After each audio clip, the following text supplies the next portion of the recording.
ढेंकानाल जिला परजंग थाना कंतरू ग्राम निकट में उलटिला बारियापुर आदर्श स्कूल को नहीं जाउथवा एक ओमिनी भ्यान। सूचना मुताबक भ्यान में 3 जन छात्री थिबा बेले 2 जन छात्र रहिथिले। आज सकाळ कंतरू ग्राम छात्र छात्री को नहीं बारियापुर स्थित ओडिशा आदर्श विद्यालय जाउथवा बेले कंतरू ग्राम निकट बुलानी रास्ता सामना पटु एक बाइक द्रुत गति आसी जाइतिला। फरे ड्राइवर जनक हठात ब्रेक मारिबारु भ्यानटी भारसाम्य हराई ओलटि पड़िला। संगे संगे ड्राइवर जनक समस्त छात्र छात्री को सुरक्षित भाव उद्धार कर आंबुलांस जोगे परजंग गोष्ठी स्वास्थ्य केन्द्र भर्ती करथिले। सेठरे चिकित्सा हेबा परे समस्त आहत छात्र छात्री सुरक्षित भाव घर को फेरिथिबा कहिसंती ब्लॉक शिक्षाधिकारी हरिहर देवरी। कामाख्यानगर सौम्यरंजन नायक रिपोर्ट दमन टीवी।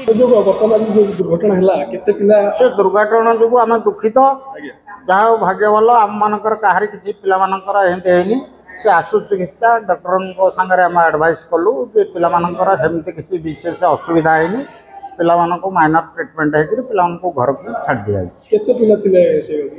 मो बाबद ये बाबद कन्फर्म नुआ किंतु सर केते पिला 5 जन पिला समस्ते सुस्थ अच्छा।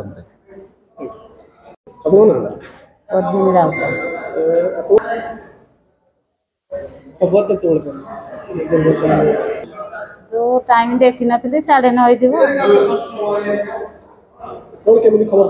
जन मैडम फोन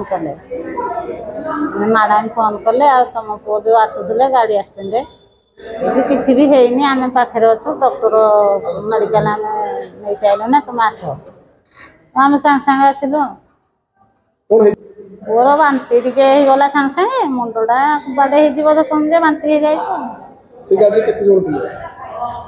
पुओ कहीपर मुझे जानी के 12 जन आपर एफर करते ढेंकानाल एफर करते सार कहले किसी है 24 घंटा भितर जब बांती फांती है कि चेता बुड़ी पड़ा तापर आम पुणी पठेदेबू ढेंकानाल।